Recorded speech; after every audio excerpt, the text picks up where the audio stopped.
Hello everyone, it's Justin Watson, the Western Bulldogs fan here. So in this video, I'll be explaining about the story of my grandfather, how he lived in Vietnam and moved to the United States before his passing, when I got older.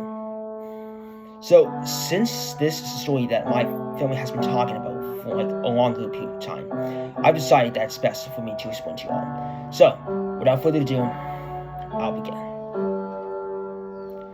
When my grandfather was born in 1939, he was once an infant taken care of by his own family, which was the time World War II started. As he got older, he lived in northern Vietnam, which was dominated by the communist regime, while the South had a capitalist regime.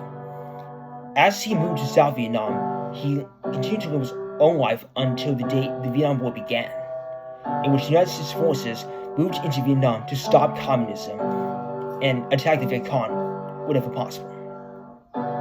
However, as there was public sentiment and outrage against the Vietnam War, he had to flee with his own family and especially his daughter, that's basically my mom, to the United States, in which Nixon, the president of the United States, moved U.S. forces out of Vietnam, which led to Saigon falling down and being renamed Ho Chi Minh City.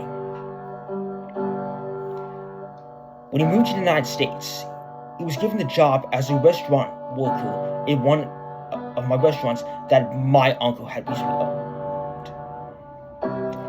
As he worked, he managed to help take care of his family when they moved into Garden Grove, California. As time went by, like anybody else, he also witnessed the attacks on September 11, 2001, in which he witnessed the towers collapse, and especially the two attacks in the Pentagon. Then, when I was born in 2007, that was when I saw my grandfather for the first time. As I began to develop as a child, I was taken to Vietnam, in which I was taking a tour throughout the entire nation and seeing the birthplace of my mother and even my own grandparents and stuff. That was when I decided to also take a look at what had happened. However, though, as time went by, he got sick. However, after a couple of days after November, he was diagnosed with stage 4 lung cancer and was admitted to the Memorial Care Hospital in Fountain Valley, California. Doctors did everything they can to take care of him and make sure he was alive and well. However, though, after moving to HOAC and then to Kindred, he had a breathing problem that caused him to, in fact, experience medical conditions. However, after his battle to survive, on May 30th, 2025, my grandfather died. And as a result, he was buried in Harbor One Memorial Center, which was next to the beach in Ishmael.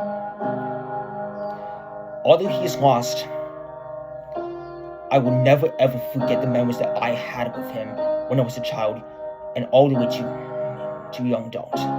So, grandfather, if you're hearing this, I hope you rest in peace and with a happy afterlife.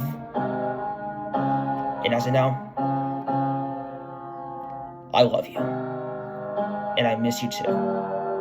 With all my life. So, farewell. And thank you for watching this video.